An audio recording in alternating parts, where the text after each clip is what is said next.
Hi, it's Lil from Made by Marley. Welcome back to our channel. Now, do you ever buy a piece of furniture and you have buyer's remorse? Not because there's anything structurally wrong with it. You're giddy about the price, you get it home, and then you look a little bit deeper and you go, somebody's covered the piece I'm about to show you in a minute with gloss paint, a really bad paint job up inside the drawers, underneath the drawers, just about everywhere you can imagine was gloss painted. So have a wee look at this and follow along, and you can see me turn this really awful squib into something really nice.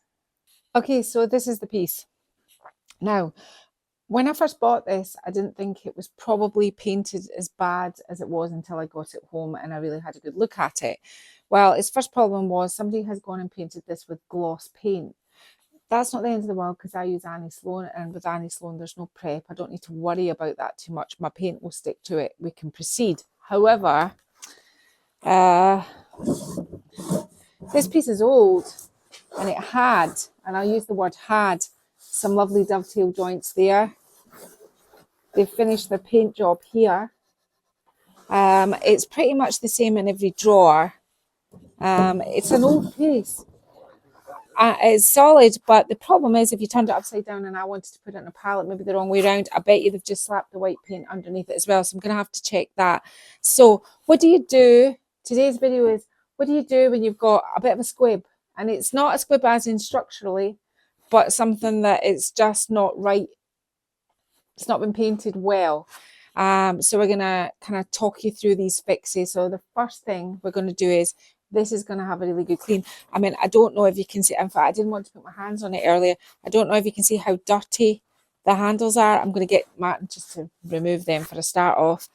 I am going to, before I do anything to it, I'm going to clean out the drawers, but I'm just going to sand this part back to straighten this edge off here and try my best to get this gloss paint out of here. Now, I love to do paint inside of the sides of the drawers, but unfortunately I don't get a lot of options to do that because my drawers are always in vintage pieces and they're normally quite snug, and I don't know if you've ever encountered this where you think this will look really nice with painted sides and then you try and get the drawer back and it doesn't work. There are ways to do that. You can water down your paint, you can kind of tint your side of your drawers, and that's probably what I'm going to end up doing here because my drawers are quite snug. So I'm going to show you what to do here, but first I have to get this off just to this rim. So I'm just going to sand all of these and all of this, get the handles off and give it a really good clean, check what it looks like underneath, and then we're just going to get started. Okay, that was a hot minute. Everywhere inside the drawers has all been cleaned. Martin and I have got into all the dovetail joints as best as we could, and we'll deal with that as we go along. Now, you can see that it's been sanded along these edges as well because there was gloss paint build up, so I've got rid of that too. I've taken the handles off. I can actually see where this had originally vintage handles on it. I can tell because they've added that, but there's something there that's been screwed in, and vintage handles normally operate in that sort of basis. So this originally had probably quite nice handles before it was all covered in, before butchered, as Martin says. So how do we start making this really wrong right? Now, one of the things that I always say, and when I'm moulding, is do not put your moulds on top of a painted surface. Now, there is an exception to the rule when it's gloss paint like this, because to be honest with you, dynamite couldn't blow this off this piece of furniture. It is on. You would have to use thinners and strippers to get even remotely down to the wood. So I'm not too worried about putting moulds on. So I'm going to put moulds on this. Oh, and before I go any further, I just want to give you a quick snapshot of how dirty this piece was. It was filthy. I usually save all handles, but unfortunately those ones I just put them in the bin today. There's no way I couldn't. So everywhere's been cleaned. It's a bit yellow looking because obviously the gloss paint through time has yellowed as well, so it's just not a very nice prospect. So what happens when you find something like this? Do what I've done. Check inside your drawers. Get rid of any paint that somebody's painted on haphazard. Get rid of all that. Clean it. Sand under your drawers. Hoover and clean inside of your drawers. That's a must to get rid of all the dirt. Make sure that if you remove any handles that you give this a good sand so it's smooth, even if you're using Annie Sloan paint, and even if you're doing a crosshatch motion or a stippling to cover up flaws and things like that, still always clean and sand down your handles. So we're pretty much prepped and ready. It still looks ugly. So what we're going to do today, what I did off camera, it's a moldy one. Well, I separated them into two halves. Now, if you want to know anything to do with molding, I'll get Martin to put a link above. I think it's above me somewhere. Over there. Martin's going, over there. Yes, Martin, I was getting to it. So up there, there'll be a link to the Molding 101 video. And really that is the sort of what I would do all the time. And in that video, I say to you, you know, put your molds in plastic if you're not going to use them for a while. Well, I knew I was going to be using these. So they're just on planks of wood. So that I've kind of got an equal sort of footing. I mean, I know one board's thinner than the other, but these are sort of for each side with the sort of centerpieces for the drawers on this board here. So what molds did I use? I used Olive Crest. Sorry, I haven't cleaned them yet. Martin has it. Martin hasn't cleaned them yet. Right, so Olive Crest. I've used just this leaf out of the new Primitive mold, that one. Just the leaves out of the Roses mold, and I have used this bird, and I think this one from the Birdsong mold, and from this one here, Dewdrop Pond. I want to say Sunny Meadow, I don't know why, but all I've used in this one is I've got two hummingbirds. So, but you don't need all the molds in the world. One mold will do this. It's not a very large piece. It's just enough to kind of, you know, make it work. So my sort of plan to do this is to have some molds coming up from here, working onto my drawers, and a little bit of here, and then we'll do a really nice paint job on this one. And then we'll work out what we can put for some interest on these three sections here. So I'm just going to get started.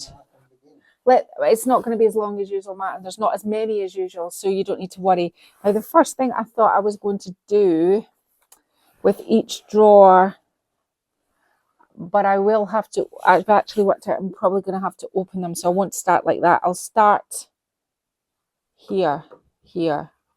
Now I'm completely winging this. I don't really, I mean, I knew what I was going to do today, but I'm winging the sort of plan. So what I did when I did these ones, because if you go to the Olive Crest mold, you'll see that these are actually they're curved, but I kind of straightened them out a bit because I was thinking I might do them something like this. So I kind of just straightened them out and just left them. They haven't been sitting very long. I just went over and had my tea and came back. So now glue, again, you really need to have a good look at the Molds 101 video where, I mean, I'm being kind of not very careful there. You have to make sure that you apply the glue to all of the surface of the mold. So I'm just going to put a big blob down the end and just work my way back right to the very edges. Now we don't want it kind of too much spilling over, but this is going to be quite heavily painted, so it's going to be a wee bit more forgiving. But I have got a clean brush and some water sitting down here on the floor so that I can... Oh, my equilibrium must be off, Martin. I'm making a bit of a mess of this. Martin and I have had a really busy day, but I feel we've been quite productive, Martin, haven't we? Yeah. We have done many things. So I'm just going to twist that little part there like this. But be very mindful if you're doing things near parts of drawers. Now, once you've got it on, you don't want to lose a lot. You don't want to lose your definition. So just do your clean up with your little brush, get it in there, and make sure it's all sort of patted down, and you've got it where you want it. You've cleaned it off. You've not got any sort of glue spilling over, and you're quite happy with it. Now I'm quite happy with that, and I'm just gonna do that. So Martin's not gonna sit here and film me do this whole piece because we'd be here for a very long time and you get a wee bit bored after about 5 minutes, or maybe you're bored already, I don't know. Martin's got Martin says he's gonna pick some music.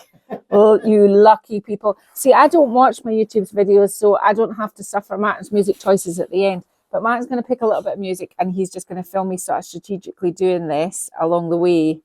And you get to see me kind of like working out my position.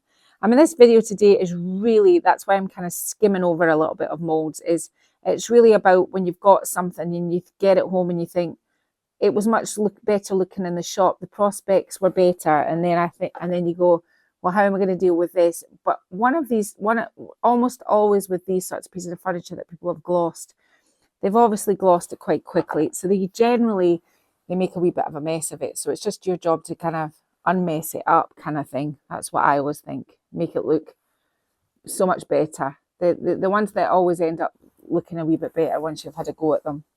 Now, so Ginny and I bought it when Ginny was here last week. When we were out together, we went to the charity shops. We found this here. We found this, the thrift stores, as Martin says, if you're in America, but it's charity stores. We call it charity shops in the UK. So we were a charity shop shopping, Ginny and I. And Ginny's gone home now. I'm really sad, but I'm just me and Martin again, eh, Martin? Just the two of us, eh? Of us. So yeah, now. So I'm just going to go on now and I'm going to stop and I'll let Martin come back in a little bit of time and you see a little bit more of it. I am going to find something to open my drawers up with because I've went in sillily taking the handles off and pushed them back in. But I'm going to need those open while I do this. I might cut this section off here. It's not very pleasing to the eye, but we'll see what we can do with it. Okay.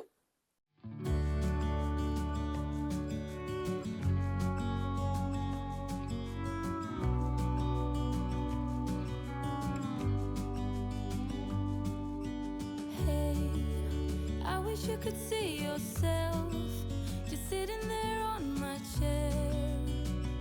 I'm staring at you. You don't even notice. Should have told you straight away. You don't have to be afraid anymore. I know you haven't noticed. You know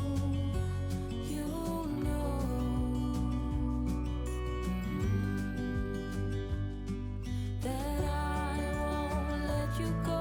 Put your arms around me and I'll let you know how it feels when time goes slow. And I won't let it rush when I see you dance. And the moment comes when I fall and time goes slow. I fall into you.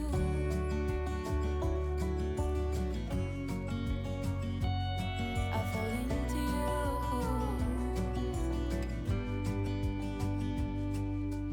Hey, I wish I could show you more, 'cause baby you deserve some more. But still you're here and that's what I adore. Should've told you straight away everything I have to say. But I'm afraid and I know you haven't noticed. You know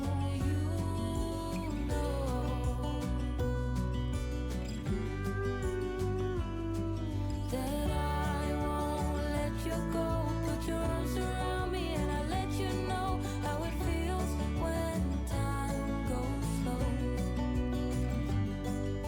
And I won't let it rush when I see you dance. And the moment comes when I fall and time goes slow. I fall into you.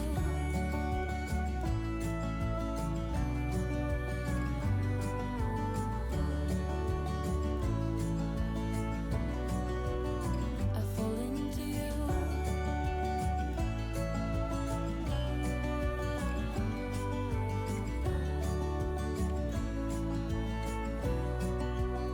I fall into you.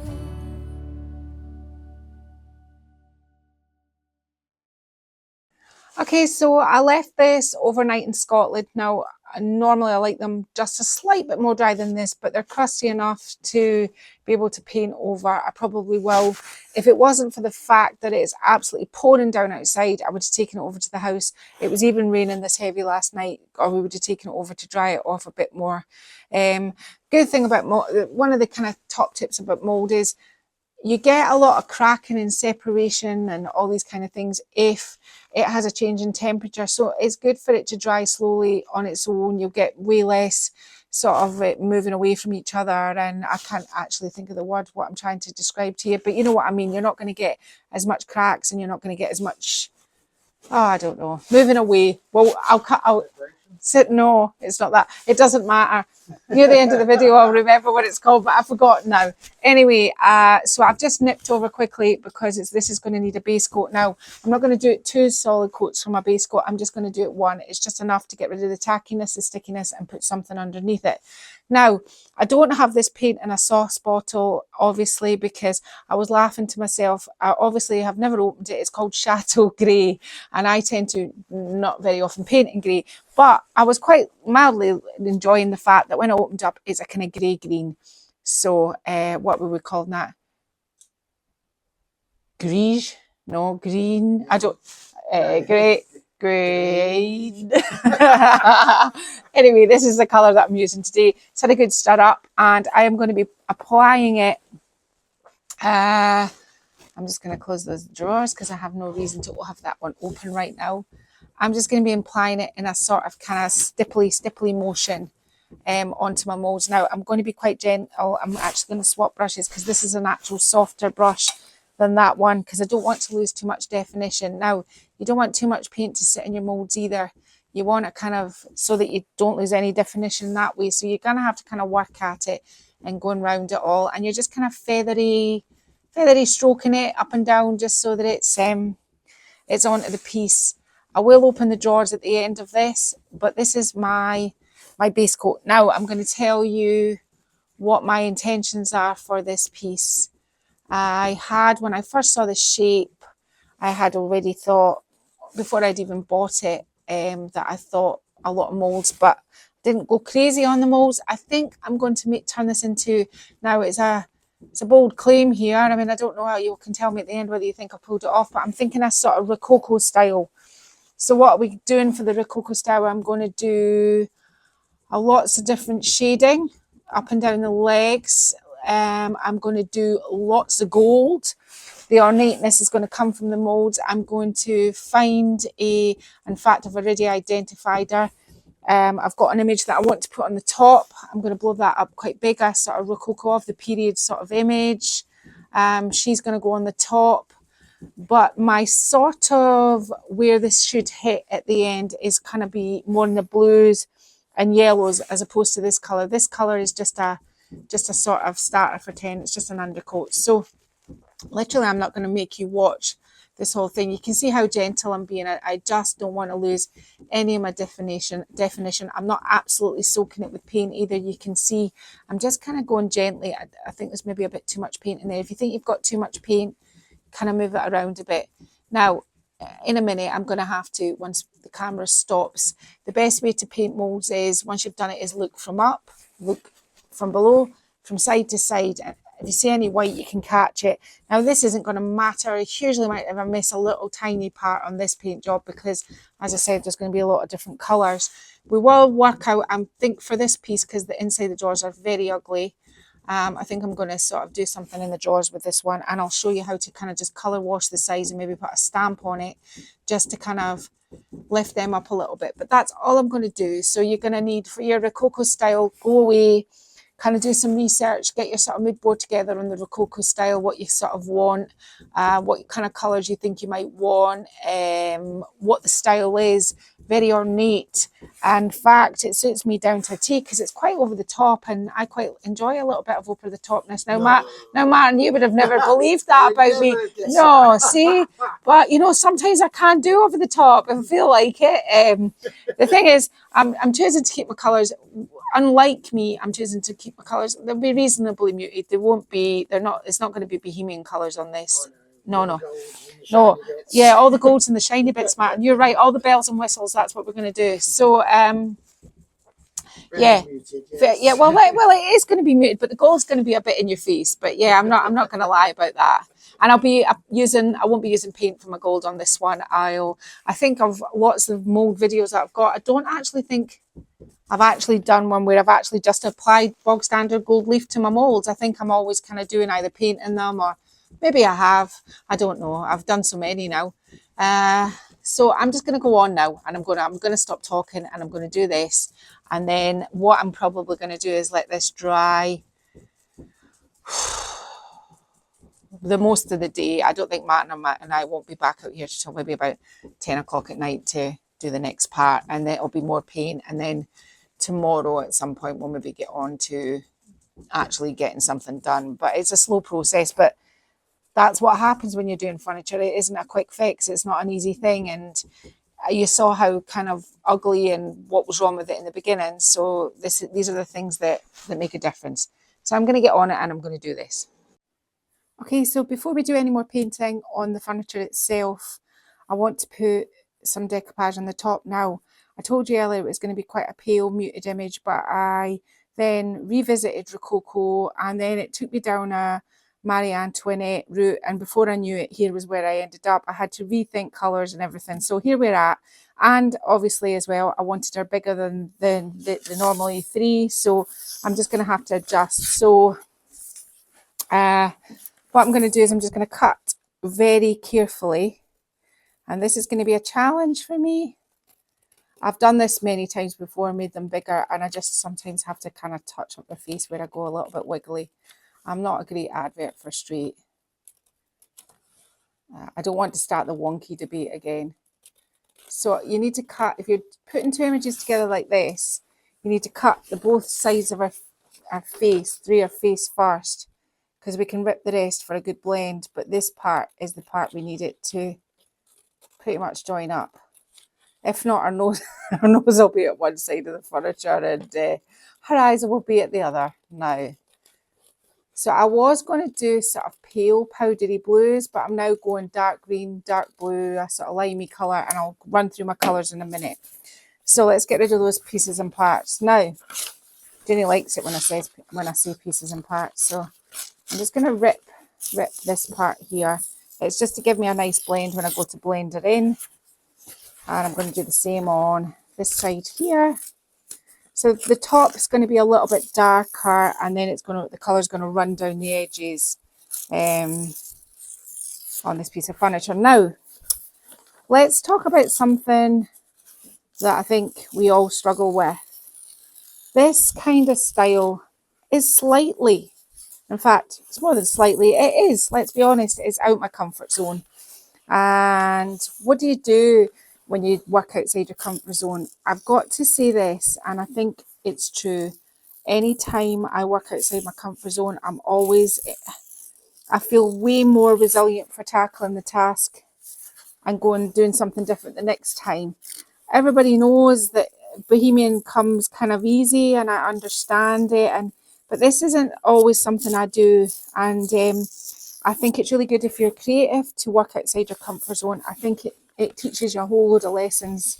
So that's a good thing. And I've also had, while I'm ripping this out, a couple of questions that just came fortuitously tonight on the YouTube channel. It was on another piece of furniture, and it was actually about moulds. So I'm just going to demonstrate what I was explaining. The lady in question said she struggles to get her molds out of her molded thing out of her mold, and I said you need to make sure that you've got your release agent. So I use corn flour. However, she said they just weren't coming out. She said she was blaming herself because they were cheaper molds from Amazon. I said they should still come out. I said if you only want a few, then and it's your first time doing it, and they're not as maybe good as IOD molds or other brands out there, then maybe using what's the clear stuff, Matt? And I'm having brain fade. No, the other kind of thing you use molds with. What do you call it? The clear stuff that you mix in 2 parts. I'm having a moment. That stuff. What's it called? Casting resin. Casting resin. Sorry, it's been a long day. I'm not even going to tell you what time of night it is. Casting resin. I said, if you're just starting off and your molds are a little bit cheaper and they're a little bit more ornate, or your mold is thinner, try casting resin to begin with. However, how do you do it? I was trying to say, put your mold and kind of just shuffle it. And I was saying, the most important thing to do when you're doing something like that and it's not maybe working and it's getting all caught and maybe stretched is to breathe, relax, just take your time, just kind of tip your mold and just kind of let most of it fall out in your hands. If there's intricate bits, just put your palm underneath it and just coax it out gently. So that was that. That's what we're talking about tonight. And she was also asking me about blending and was there a specific type of paint and did I use a specific type of brush. So I think I might have blown her mind by saying I do have expensive brushes, but I just use the cheaper end of the market that I buy in packs of 3 from Etsy. I used to get them from Amazon and they stopped doing them, but I found exactly the same brush on Etsy. So I don't have a particular type of brush. She asked me about paint. I was saying, well, you can't blend with a sort of self-leveling, self-sealing paint. That's not going to work for you. It has to be either a chalk paint, a chalk synthesis paint, a chalk mineral paint, and you need water. And one good coat of paint, coat as a base coat will help you. But I said, try 2 coat colours to begin with. So if you want to learn to do blues, do 2 blues. Don't overcomplicate it. And don't forget to have fun and breathe. It's only a little bit of paint. Now, let's see if I might have to stand up here. I really don't want her face being not. Now, I'm tempted to say it, Matty.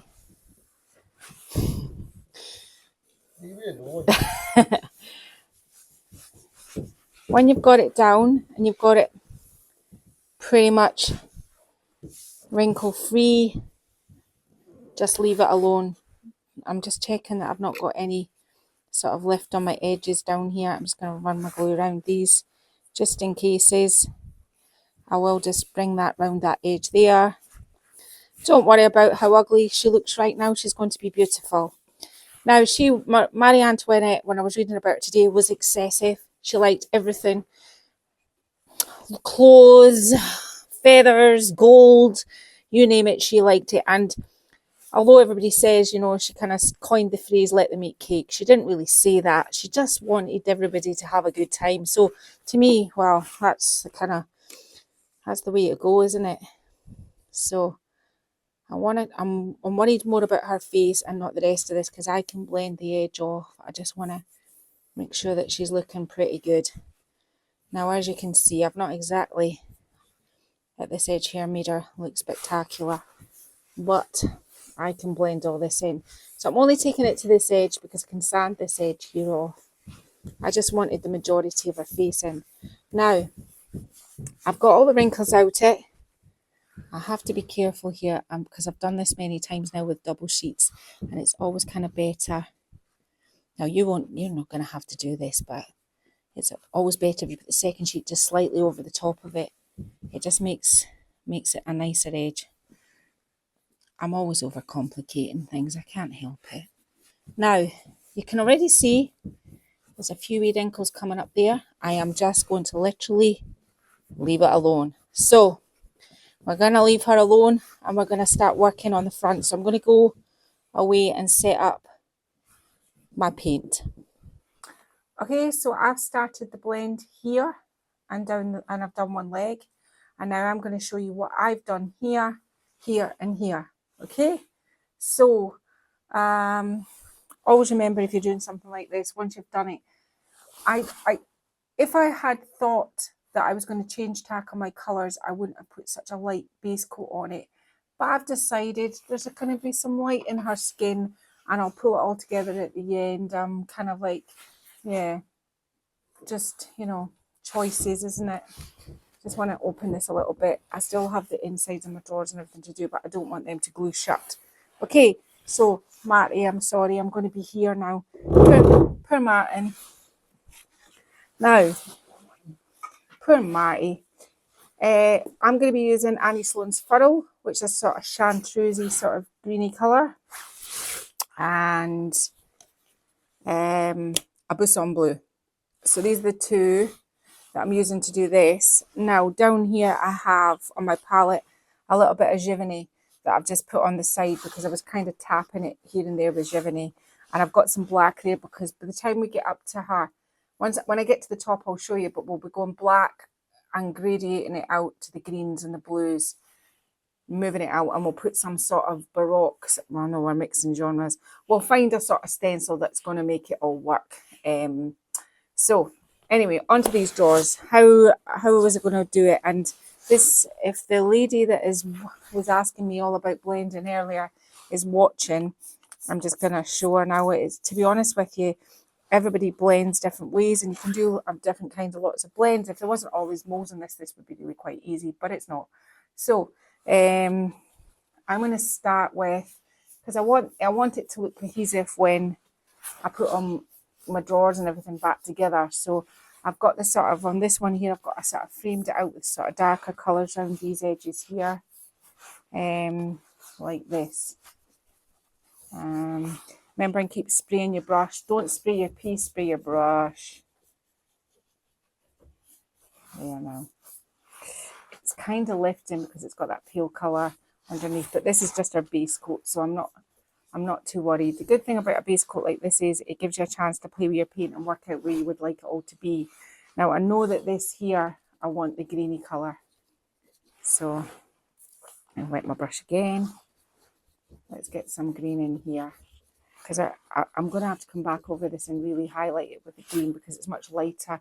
I'll let it dry a little bit on the edges. Now, when you've got a whole load of moulds, you can still blend with a whole load of moulds. You just have to kind of go round them all first, making sure you've touched them all, then go back over them. Now, this is where I'm going to put my little bit of Giverny here, I think, and kind of blend that up into my Busan blue. Now, there isn't a sort of hard and fast rule, and this is blending is a very personal thing. I think it's what you're looking for in a piece, and as I said, you blend furniture in all different ways depending on your piece of furniture. This one's a heavily molded piece, so it's a little bit more, you're going to have to work for your money, and you just keep on going, and you keep on blending, and you keep on rubbing it down. Keep adding water to your brush because that's going to help your paint move. You can't blend without water. You need the water to help it blend. And as I said, this is just my base coat, so I'm not too worried if it takes a little bit of I've got a little bit of what you can see underneath showing through. If I had been smart, I would have base coated it with black. Now I want a sort of greeny highlight in the middle of here. Just to kind of, I'm going to put more in my palette.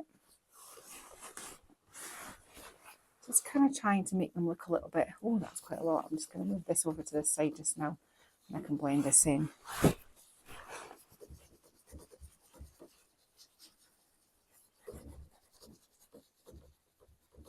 You can see, I'm going to have to kind of play around with this off camera, but you can see I've kind of got the beginning of where I think I'd like it to be. I'm going to get a small brush and do it in that little hole there where my handle will eventually go.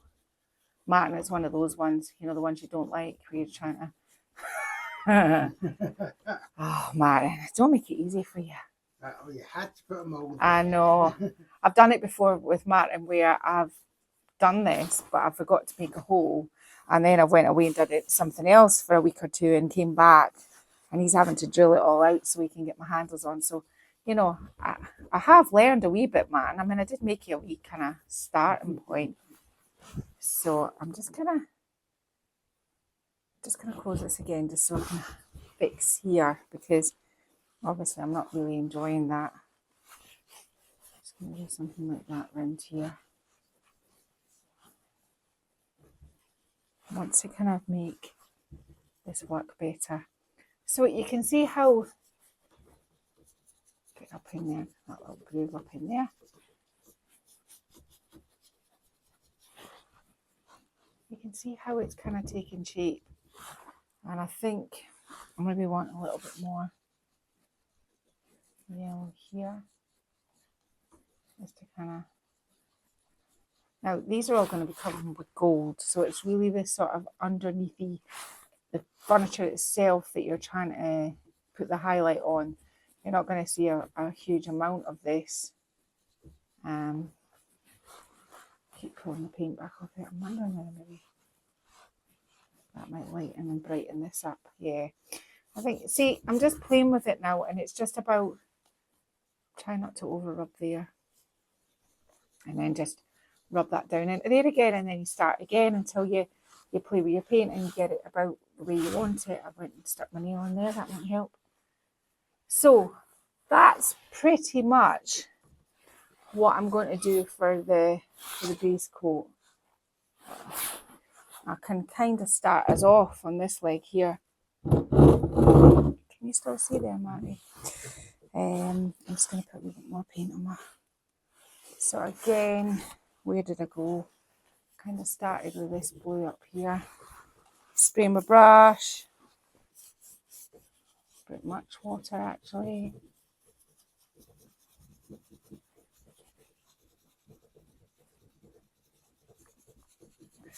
I actually think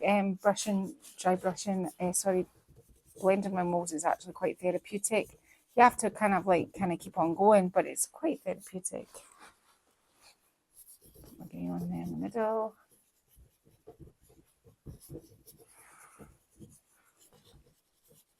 Now I'm rushing through this, but you won't be. You'll be taking your time. A bit darker there. And now I'm going to dip my tilt in. With that, I paint some green.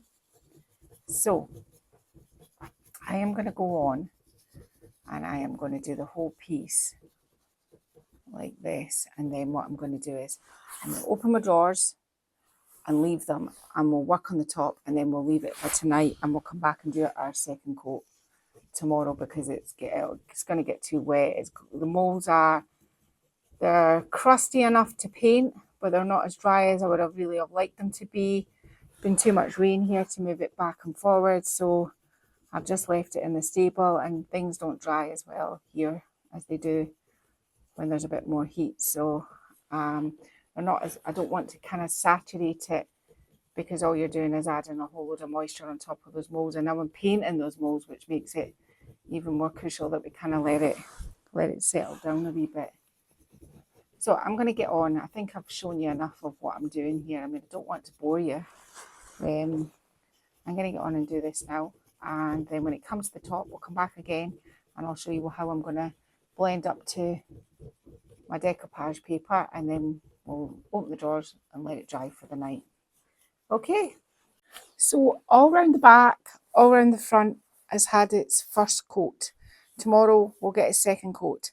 Now, I'm not going to play around too much with her face just now, but I am going to start blending this out. But I am going to touch up these black parts here, and I've just got a small brush for this. I'm just going to run some black along there. I'll get her hair and any parts that we need to work out in her face. Yes, I did stick my finger through there, so I'm just going to eradicate that as well all at once. Now, I'm just going to leave like that because I want to make most of this. Can you see this sort of where the green butts up against the bottom there? That works for me. So really I want to try and bring more greens into the blacks. There are some browns there, but I'm not doing a blend where I'm blending it all out. I'm just trying to make this image work with this here. So, as I said, I'm not going to try and put too much back. So I'm just using the same colours. So I've got my, I'll just pull this over. I've got my Furl and my Abusim Blue here. Now, I'll start this side, I think. I'm trying not to touch up against this side here. So let's just kind of bring some of these greens in here. I might need to kind of slightly tap it into the black just now. I just want to kind of work around here first. I'm working small. I'm not going onto the table because this is where it's going to start to blend out. I'm just trying to make this work first. So I don't want the greeny greens too, I know what I'm trying to say. I don't want it too green. I want it kind of smooshed together with some black. Just going to go down this edge though while I'm doing it. Now, I'm going to maybe need to get a smaller blending brush. This is the side of our jacket, but we're just going to Is it a jacket or a dress? I'm not sure. I'm not going to start naming what parts. Sure. Is it a shawl, Martin? See, thank goodness, Martin, that I have you, because Goodness. you're so good at identifying things that I can't. Yes, I'm just going to put a wee bit more black down in here and bring this on here. Now, Off the shoulder. a little off the shoulder number, that's exactly right. Oh dear, it's been a bit of a comedy day. Martin and I have spent all day, working all day to not get anything done. Now, how can that be? But that's what happened to us today. Just one thing after another. Everything conspired against us. Yeah, we started incredibly early this Really morning. well. And, This and we morning, were first feeling thing. quite smug about how much we'd achieved until it all went horribly wrong. So, you know, tomorrow's a new day. Tomorrow's a new day. So I'm going to start, the next thing I'm going to do is start bringing, because I've got my highlights of the light of the furrow in the middle of my drawers, I'm going to start just smishing that out there. Don't worry, there's a little bit of lift. That'll go back down overnight as it dries. Now, this is where I want to start. I'm going to actually start from this edge, I think. Now, we can adjust all this on our second coat tomorrow. And that's the good thing about an undercoat of a blend. It's kind of, I don't know what I did with my water. I had it just a minute ago, but it's just typical. It was over here. Before we go away tonight, I'll get Martin to, well, maybe you could just pan down and show them what's happening down here on the side and things. So yeah, that's where we're kind of at here. I'm just gonna put, I mean, I know I say don't spray the furniture, but I just want a little bit of, sorry man, I'm kissing you as well. Now, this is where you want to be starting thinking about popping your greens back in this edge here. Now I want a sort of cloudy blend. I don't want a sort of strokey kind of. Sometimes blending's hard to describe. I kind of think about it and then I go, well, what am I looking for?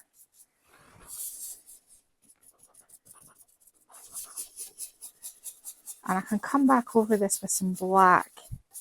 You don't want to start scrubbing it, because then what will happen is, like I was just doing a minute ago, because then what happens is you're going to start revealing your undercoat.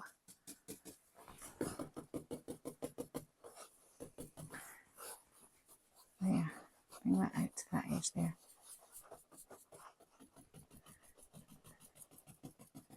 Bring that green over to here. And I'll kind of dip back in the black. And then, so I think you're kind of starting to get the sort of rough idea. You just have to kind of work at it so it ends up kind of working, and it, when it dries, it doesn't end up like she's just been stuck on there.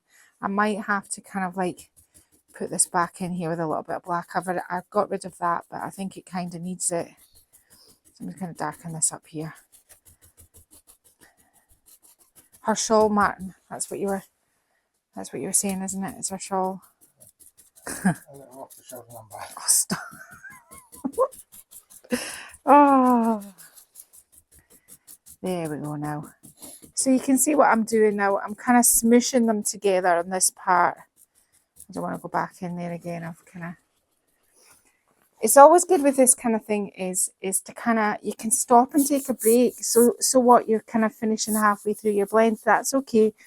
Because maybe Sometimes you need to. well, sometimes you need to, Martin. That's right. Sometimes you just think, well, what, Sure, you get puffed out. sometimes you get puffed out. Yeah, you run out of steam.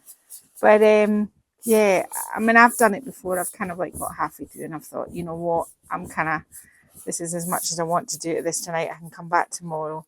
But I think I'm starting to kind of get what I'm looking for. It probably has more content. There's a kind of ridge down here that I want to kind of, this ridge here, I want to kind of,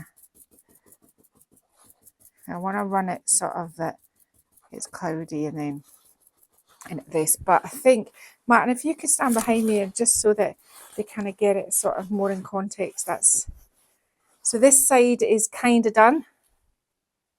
I mean, I have to fix this section here. That's not right. But it's going in the right direction. And so I'm just going to make this work on the other side. What you see me doing here, I'm going to work here. I'm not going to overplay with this tonight because I can come back tomorrow on the second coat and really adjust it. So that's where we're at for tonight. Finishing off this side, let it dry completely overnight because there's some bits in the molds where I've been laying up against it and rubbing the paint off. And there's some, if you can see where, if I look down, this is the thing I was trying to tell you. If you look down on that, you can see areas there that I haven't painted, but we can catch those with our second coat. So I'm not going to play around with them too much. Okay? Okay, so I didn't actually film the second coat or the second blend going on. Well, mostly because I came across and did it in my pyjamas this morning. I thought we'd get his head of game because there's quite a lot to do. So I thought, oh, well, they've seen me do one. But all I will say is when you're putting your second coat of blending, that's your chance to perfect it and get it the way you want to do it. So play about with your paint a little bit more and remember to manipulate paint with lots of water. But once you've done if you've done your undercoat of blend, you know where your lines are and what colours you're going to put to follow. So that's just a little bit about practice. So I'll just move on to my next disaster. So I'm just about to fix her face. Now, this side here, if I do this, has been fixed. There's nothing, you can't see the line of the paper. It's done. It's done here. This is all done. I'm fixing this part here, but on fixing this, I was sanding here and I'm waiting for her to put her face away. So I now need to go back and fix this too. So if you take it from, all I want to kind of do here is just kind of blur the lines slightly. You just need a really piece of fine grit sandpaper. Now, it's not often that you're probably going to be putting a face on in two halves, but you might be wanting to put two pieces of decoupage paper together and not have a sort of edge.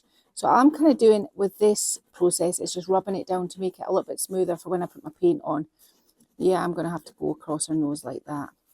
I'll get to up there in a minute. And this part here, once it gets out to where your join is, you can really go to town on that. Now I'm going to have to fix this part here. So you can see I've already done it up this edge. I don't always do it. On fronts of furniture are way more forgiving than tops of furniture. It's the angle that people will be looking at.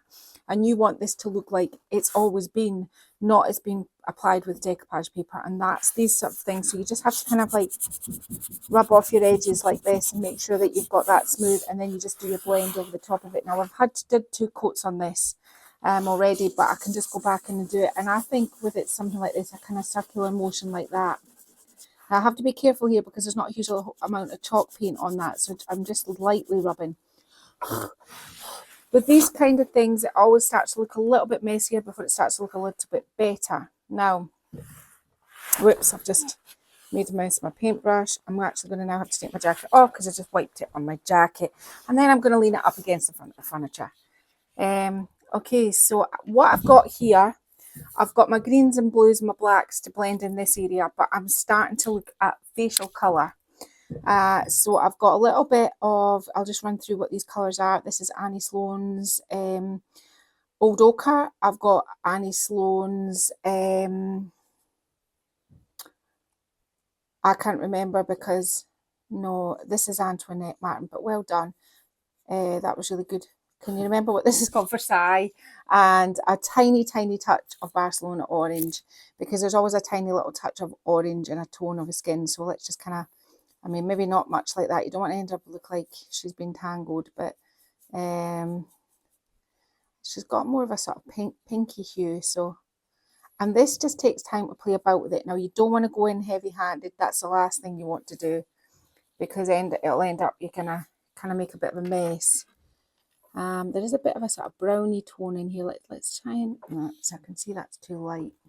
I'm just gonna hop over here and get a darker pink and maybe a brown. So, because on looking at this, I think I'm going to need it. I'll put the pink over there. Sorry for whipping that in front of the camera. Just need a touch of brown on my palette.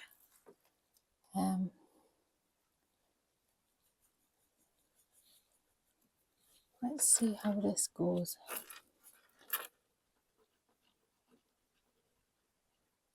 I can put our cheeks back in a moment. I don't know why that's kind of blindy there.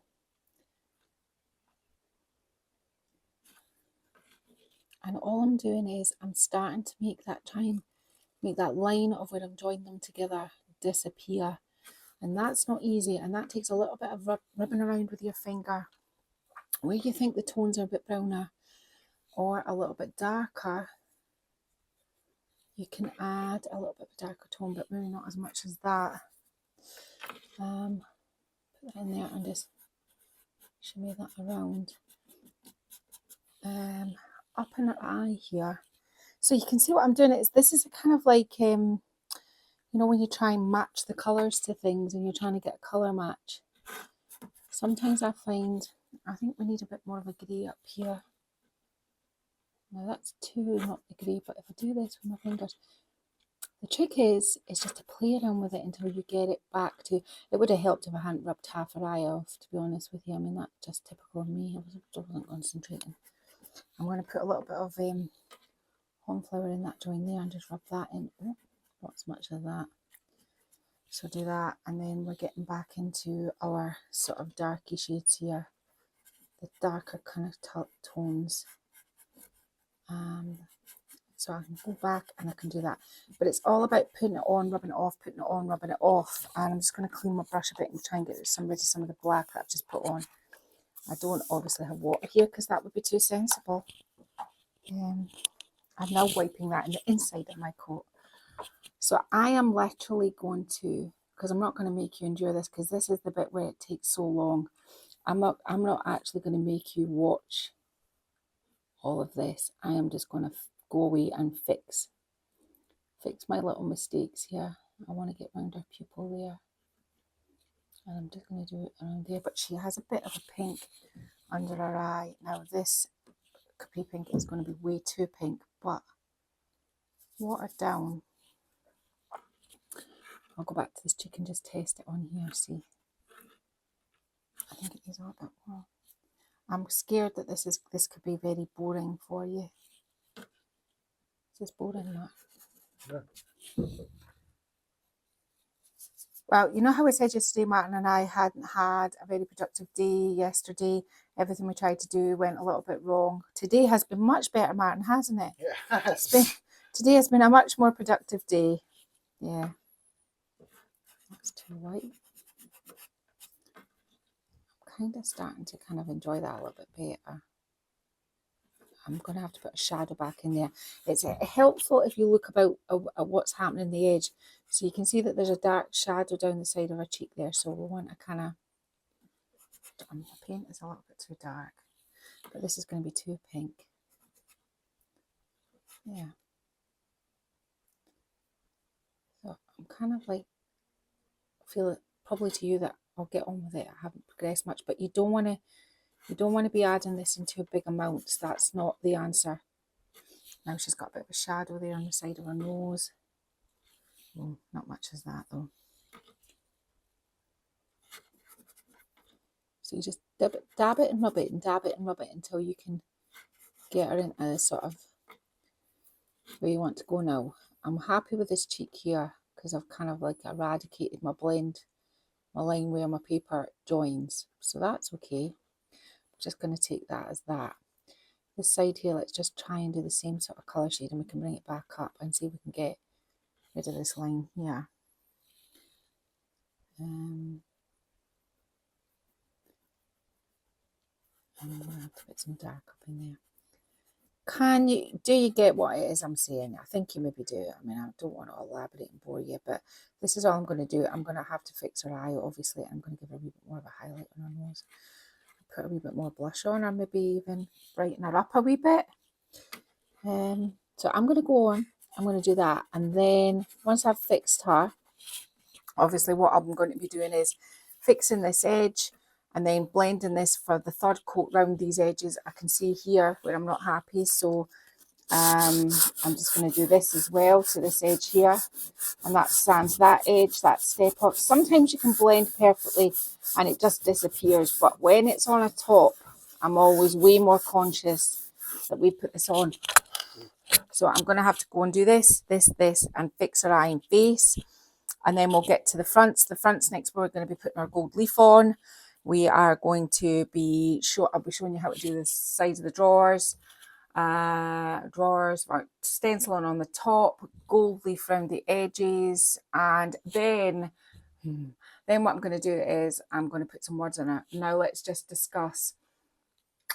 That's a step you can skip if you want. I'm going to put words on it because my furniture sells when it's quirky and it's a little bit different. So I'm going to put on I'm going to get lettering and I'm going to make this say, be a queen. It's a dressing table. I'm thinking people putting on their makeup, be a queen. So that's what I'm thinking of doing with this. And I think that my sort of kind of people who buy my furniture will get that, and that's cool. But you can stop at the be a queen part. You don't have to. You can just and you can skip that part if you wish. But maybe you're thinking of putting lettering on other furniture. So maybe stick with it just as a process, and then you can go, well, I can lend that process to other things. Anyway, I've got the lovely Marie here to fix, and then hopefully I'll get back into home in it and you'll go, oh, it's like it never happened, or you'll go, oh, her eyes are a little bit squint. Oh man, and you just say these things. Okay, right, well, I'll see you in a minute. Okay, so what I've done here is I've applied, I'm just going to show you, it's just I haven't screwed the, sorry, I've applied the gilding glue onto the front of the drawer. I applied it with a makeup sponge and I just ran across my piece. I didn't go around it all with a brush because then it's going to look very solid, and I'm not wanting completely solid. I want it there and not there and there and not there, if you know what I mean. So the best way to do that was apply with a makeup sponge, and I also did the sides here with a makeup sponge. Now this is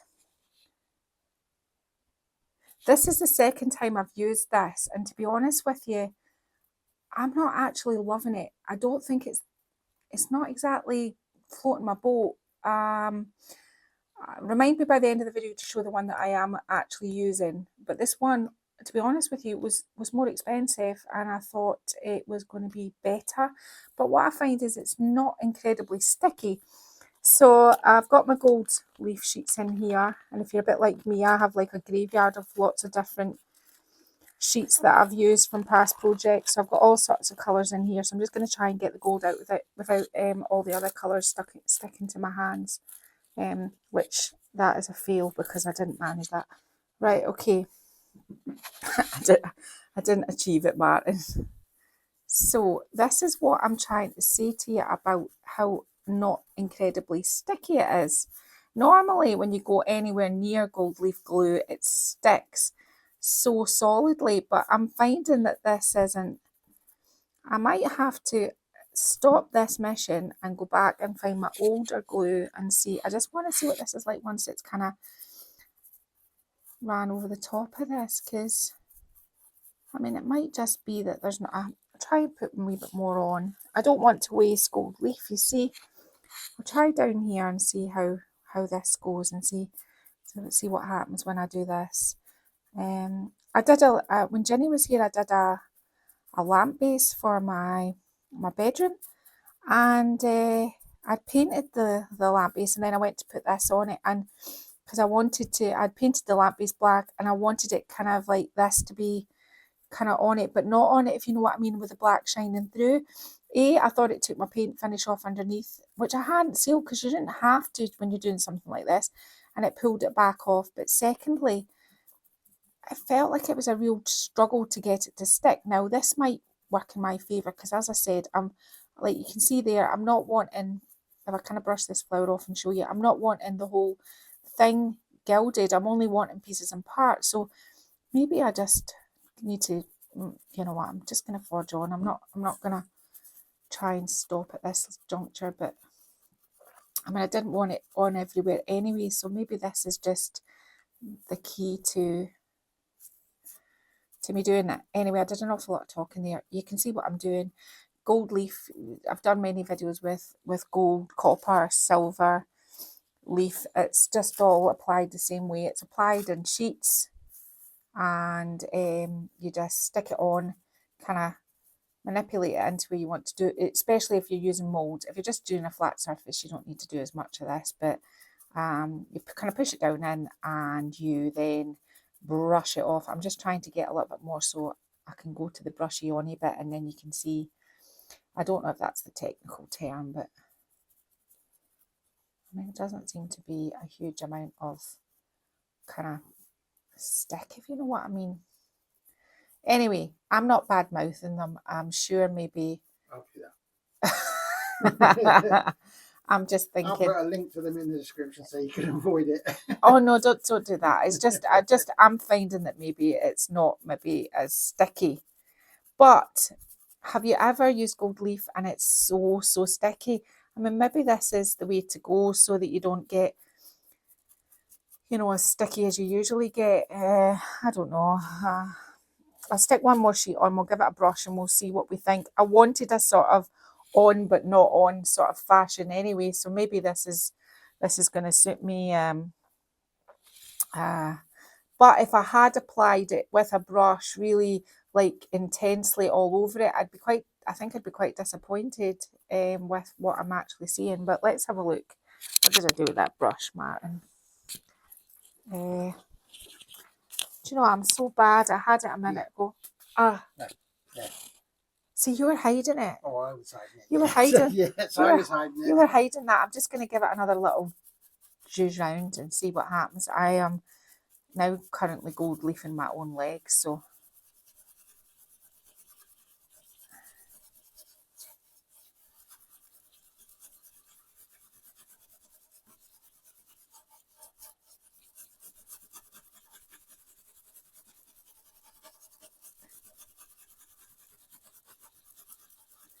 Yeah, I'm not saying anything because I'm trying to work out whether this is what I was looking for. I was aiming for this, but I'm also thinking ahead, thinking like this, if I had wanted something solid, this wouldn't be the glue for me, I don't think. I'm trying to work out which side of the drawer this is so I can put it back into the piece so I can have a wee look at it. Right, let's just have a wee look and see how this looks. I think it's this one. I went and stupidly painted the inside of my drawers to try and get ahead of the game. I think it's this side, but it might not be. Maybe at the wrong angle. Oh, for goodness sake. Maybe I'll try this one. I wasn't blessed with patience. Oh, it is this one. No, it's not this one. Anyway, yeah, no, I think this is going to work for what I'm doing, but not the stickiest gold leaf in the world. But as I said, I only wanted to touch over the areas. I wanted to make it look like it was a little bit distressed. It had been on and it was coming back off, and I put it on heavier in some areas. So yeah, I'm thinking that might work for me. I think that's okay. But I wouldn't be using this glue if I was wanting to do, say, this whole surface here. I think I would revert back to me. So this is what it is. It's a good brand as well. I'm kind of shocked, but yeah, not great results with this. So, but for what I'm looking for, I'm happy. So I'm just going to get on and I'm going to gild the rest of this, and then we'll get up to the top and we'll see what we're going to be doing up there. Oh, and by the way, Martin, could you just show them quickly, just from that angle, Marianne's face? Yeah, so she got sorted out. She had her makeup done, so I'm quite happy with her, and I've fixed all the little pieces and parts that I didn't like up there. Are you showing them mine? Yeah. Do you know what? Today was the day that I decided, in my infinite wisdom, I thought, oh, Leslie, you look like a cave goblin. You've been in that stable way too long. Go over to the house, sort yourself out. So I did that, and I look tidy, and look at the state of me. I'm disgusted. I should have just stayed like a goblin and you would have not cared. Right, okay, I'll get on and do this. Okay, so the problem you sometimes have is when your drawers are too tight, but you want to do something a little bit different. Coating it with layers of paint is just going to make the gap even smaller. And when you pull your drawers in and out, or your customer pulls the drawers in and out, all you're going to end up with is lines where it's touched the sides. So there's a kind of way around that, and you can colour wash them. And because they'd made such a mess of the dovetail joints, this is what I'm going to do. And in here I have some Annie Sloan's Athenian Black, and I've just watered it right down because I just want to put a wash on it, really. I'm not really kind of painting it, I'm just washing it, because that way it'll dry, and it'll dry nice and thin, which means that it's not going to be a problem for your drawers moving forward. You need to kind of really water down your paint for this, but now if you have to be kind of, I better put my glasses on, you You have to be mindful of edges and sides because you've done all that work. Don't be dribbling it all over the place, but because it's quite wet and watery. But that should dry, and it gives it just a little bit of interest. You can take it up onto this ridge here as well, but just be careful that it's not dribbling everywhere. I've already kind of given the once over, inside the once over, I've given it a coat of paint, and I have cut out just some wallpaper. It's just because it's green. It's not exactly matching, but it's got green gold in it that I'm going to put in the bottom of drawers just to make it a little bit more hard wearing. I'm just trying to make the inside look a little bit better because it really didn't come in such a good state. So I've darkened up the sides. I might put a stencil along there, a wax stencil as opposed to a paint stencil, because that'll help the movement as well. And I will Big Mama's butter the insides of the apertures of the drawers before I put these back in once they're dry, so that I've got, you know, you're moving in and out a little bit better. But that's just one way of making things look a little bit better than they did before. It kind of hides any damage that you can't quite sand out. You don't want to keep sanding and sanding and sanding the dovetail joints to try and get like gloss paint and things out, because all you'll do is you'll start to make your joint not sound. So you're better just kind of like cutting your losses, leaving a little bit and covering it over with something like this. Okay, so I've done the dark and I've dried it off. I am now going to clear wax these, so it'll give it a little bit of slip when it goes in. Now I'm not going to put these in straight away. I'm just going to let them settle for a bit.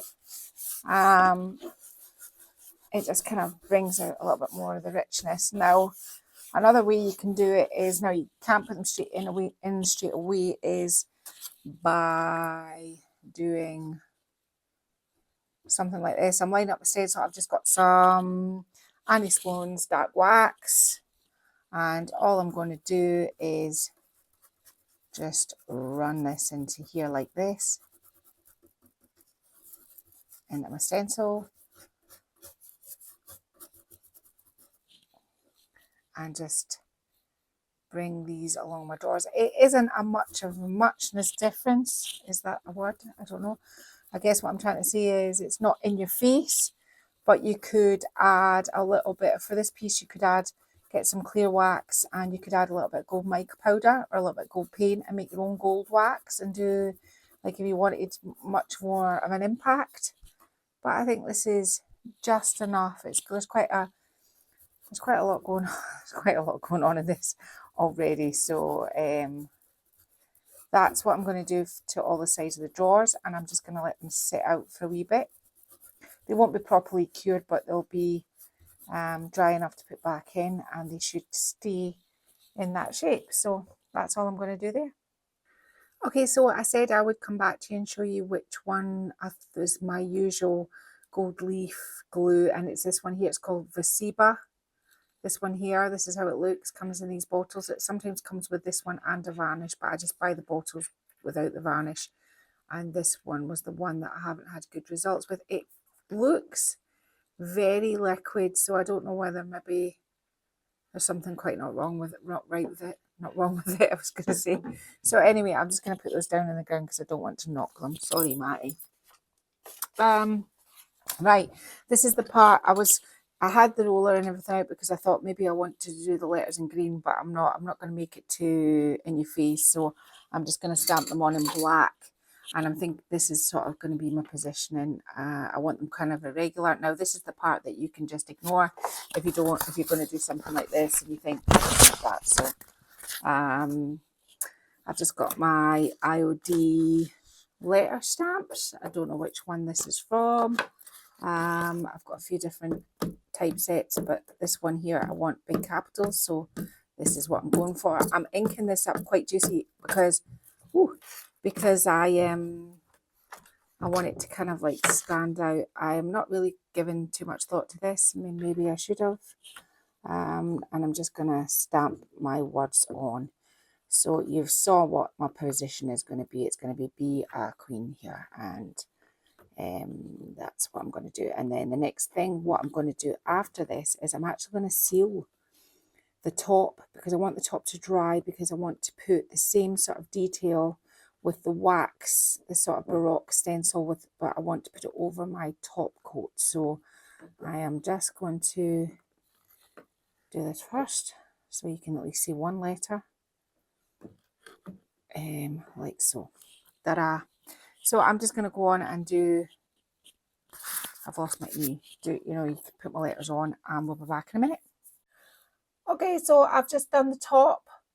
It's got its lettering on and I've given it one coat of Tough Coat Sealer. It's going to be, when that dries, it's going to be clear wax, and then I'm going to put the wax stenciling on the top. I'm not quite sure about this room here. I don't know whether I should paint it gold or just leave it. I'm kind of unclear. But what I'm going to do next is I wanted to kind of put everything in shadow, and I don't want this to look as gold as it does. So I've got some acrylic medium. It's a sort of how do I describe it? I mean, it gives you a little bit longer time to play with your paint, and it makes it sort of opaque. So the black that I had for the sides, I'm just going to put a little bit of this in it, just a little bit, and I'm going to mix it around and see what shakes loose. Now it looks a little bit grey, but it won't come out like that. Let's just give it a little bit more welly there.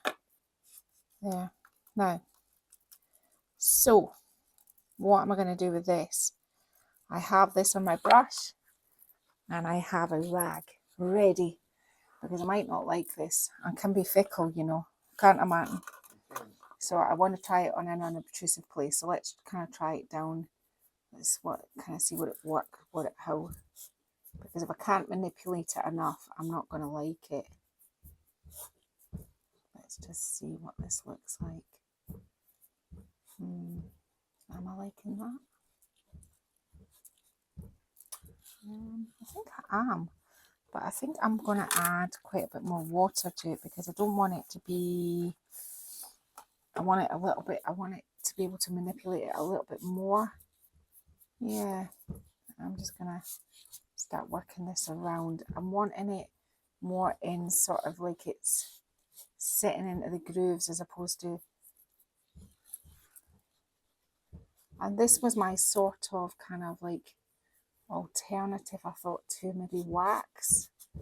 I thought kind of sometimes you're looking for something a little bit different, and really in theory what I'm actually making is a glaze.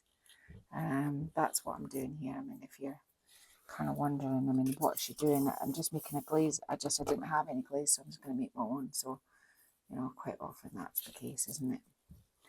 I want to manipulate this. It should darken down as well, but I want to be able to put it where I want it. I don't want it in places that, yeah, I think I quite like it over the gold, actually. I think it's making it look less kind of manufactured. I'm just going to get in there. Oh, Martin, that's your mobile. I'm going to let Martin go and get his mobile, and we'll be back in a minute. Okay, so Martin finished his phone call. so Martin finished his phone call. It was important.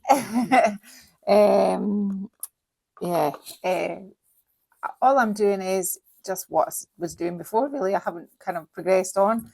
I'm on a different part of the drawers now. Can you see what's happening here? It's just like glazing is just like a wax. It puts detail. Well, it's not the same materials as wax. It doesn't have the same consistency or anything like that, but it does something that kind of looks just as interesting. You're just putting some shadow in.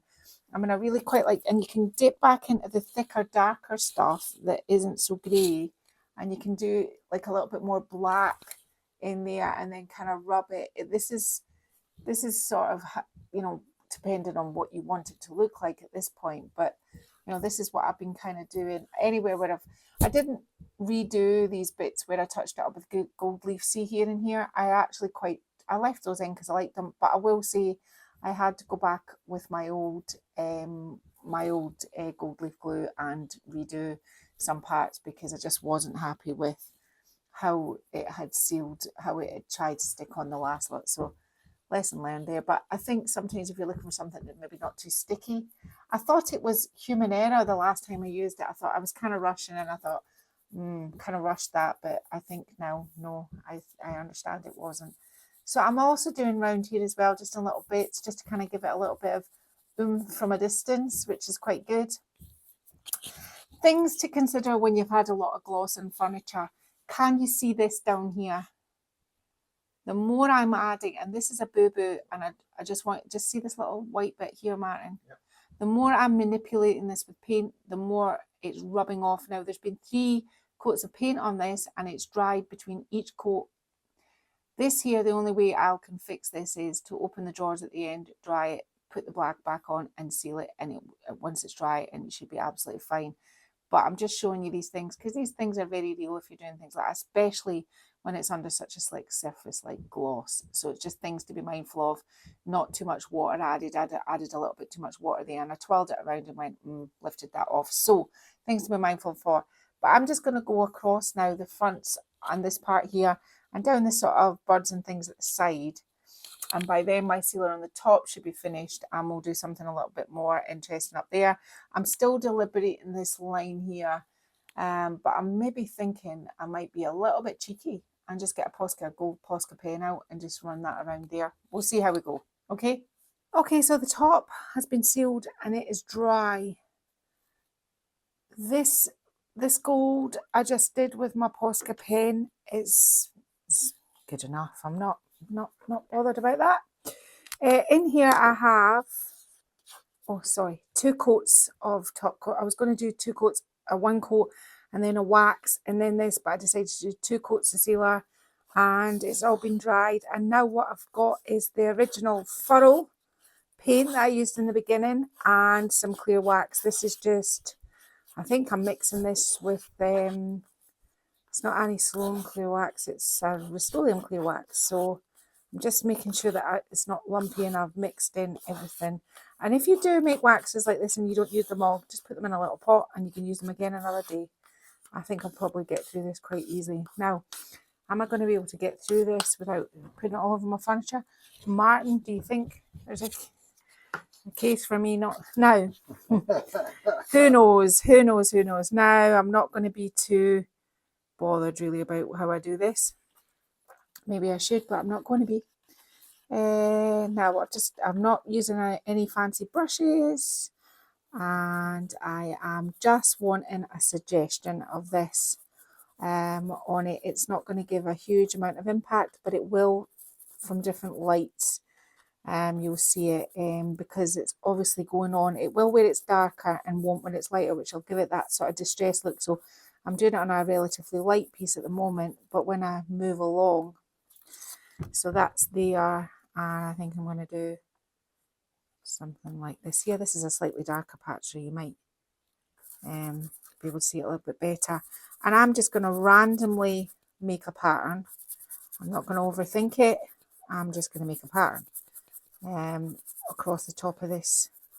And then once I've done this, we will be getting to sealing the front. And then I am going to, now I've put all the dark shadows into it, I'm going to go back with my highlight and I'm going to use this same wax, this furrow colour, which is a sort of chartreuse colour on the front.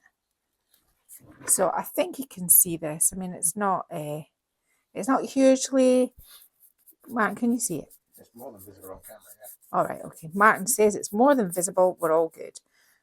Martin's like the man from Del Monte. He says, Yay! Now, okay, I'm going to get on and do this now, and I'm going to do the other side as well, and then I'm going to seal the front. I'm not going to show you me sealing the front, but I will be sealing it with my usual Friendship Tough Top Coat, an extremely durable, environmentally friendly, flat, matte top coat and sealant. Okay, that's what's going to be going on the main parts. I'm not choosing to wax it today. I'm choosing to seal it and then go back with some of this chartreuse colour, this furrow colour wax. Okie dokie. Okay, so I've sealed it all. I'm just gonna explain what I've did off camera. I stood back and I thought the sort of shape of it is lost because of the dark shading around here. So what I did was, before I sealed it, was I just ran some sandpaper because I had the gloss to play with underneath, just to kind of give it a little bit of lift when I stood back. So that's all you've missed. I'm me sealing it. Oh, and try and reach them off camera. I deliberated. I have loads of kind of ostentatious handles, lots of vintage handles. None of them worked. It's just all a bit too busy. So I just got some little wooden ones and I painted them black. And they've just been sealed, so I'm just waiting for them to dry off.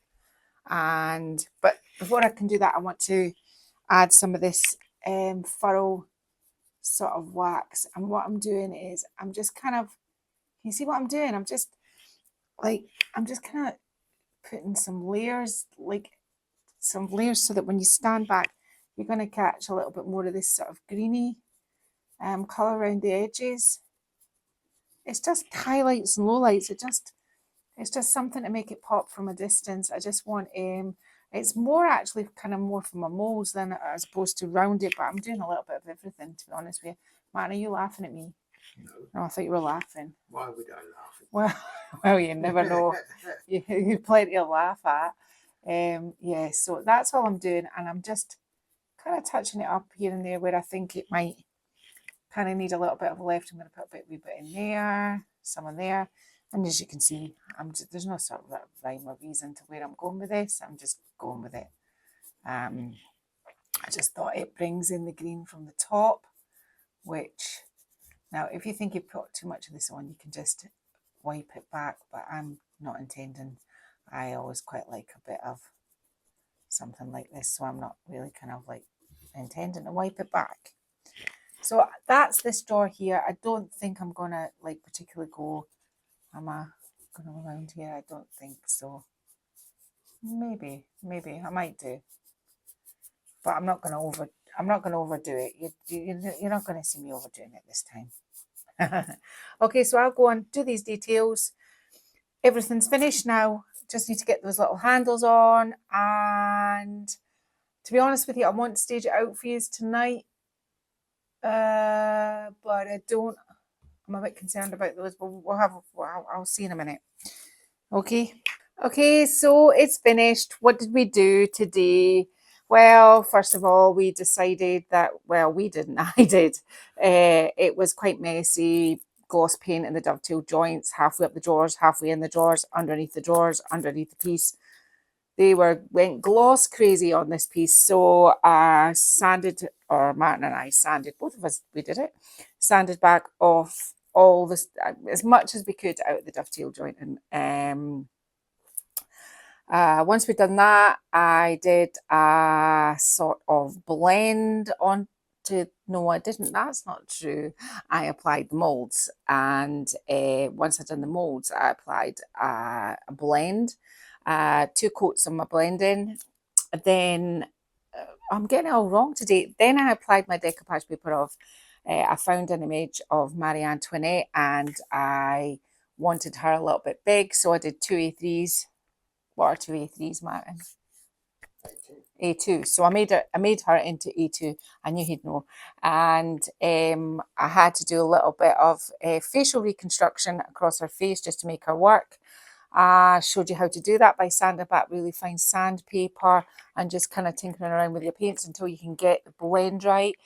I covered my molds with gold leaf. I didn't want them solid gold. I wanted it kind of like sort of shabby look, so just kind of touched them over with a makeup sponge. I sealed the top, and then I applied a wax I made myself, which was just, you can make any wax yourself out of any coloured paint with clear wax.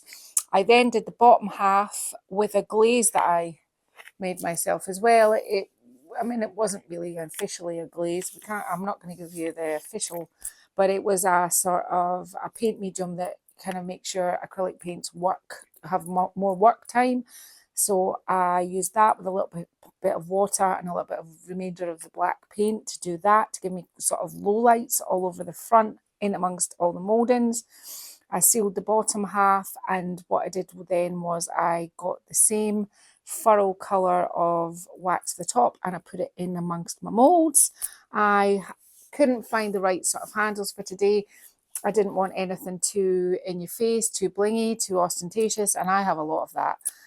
So I thought, I'm just going to keep it really simple, get some little wood knobs, paint them black. I could have done them gold, but I thought the black was a good contrast with what's going on the top with the writing. And I did stamp Be a Queen on it. That's optional for a bit of tongue-in-cheek humour that I think is quite funny. Haven't stayed... Martin has rigged me up some staging because the wax on the sides, on the top isn't quite dry. So he's made me this beautiful, well, he didn't do the flower arranging, he just hung the hook. I also wallpapered inside of my drawers, just sort of heavy duty, and covered it in Mod Podge just in case anybody has makeup in it and it spills and they want to clean it out. I watered down some paint on the edges, on the sides of the drawers, and stamped them with wax as well. I clear waxed them first and then did dark wax over the top to do a sort of pattern. It's made them look way better than it was before, and I think that's what, I mean, I'm going to be honest, I bought this piece for £20. I think I could probably sell it for £500. So yeah, there was a couple of, I've used quite a lot of different things in it, but it's really just paint and some clear wax. I didn't only used half of how much are my Das clays weigh, Martin? What they're 1 kilogram. That's right. I remember Ginny telling me the 1 kilogram. 1 kilogram bag. So I probably used about that much. Not even 500 grams, Martin. Not even 500 grams. I won't put it on the scales, but I'm not quite sure. It wasn't a huge amount because I didn't go moulding crazy like it was about 300. So I did all that. So there was that cost. Your paint. Obviously I could get the decoupage paper for free. Well, not free. I have to pay Martin later. So yeah. So it just shows you can work at a piece that is a bit ugly and you can make it work for you. So that's been it for today. I've been Lel from Made by Marley. If you've enjoyed this video, give me a thumbs up, share it, like it, leave me a comment. Please don't forget to subscribe. And the lovely Martin and I will see you again next Sunday. Bye-bye. Bye-bye. La la ya la ya la ya la la la la ya la ya la ya la ya la la ya la ya la ya la la la ya la ya. Sua mãe me ligou contando uma história que a chuva levou todo equipamento, só deixou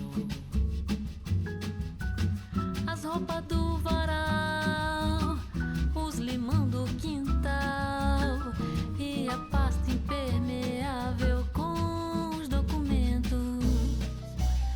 Eu disse a filha, como é que vai ser? Ela disse, não sei o que fazer. Vem pra cá. Bota ela no avião, que eu durmo no chão. Fica calma, não tem pressa, tudo vai se resolver. Quando eu vi no aeroporto, no seu rosto o desgosto. Será que é pra mim? Não vou me precipitar, paciência é uma ciência, é o tempo, vou descobrir. Acordou de manhã, sentou-se na mesa, olhou para mim com a cara surpresa. E o café? Tá saindo madame, com pãozinho e salame. Amanhã você se serve, pega o que quiser. A noite caiu e tomando meu vinho, fez do meu ouvido um grande pinico. É um pajé, uma longa lição sobre democracia.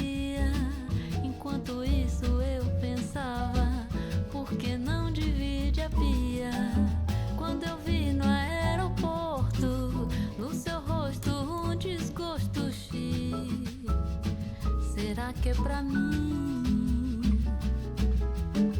Não vou me precipitar, paciência é um acidente.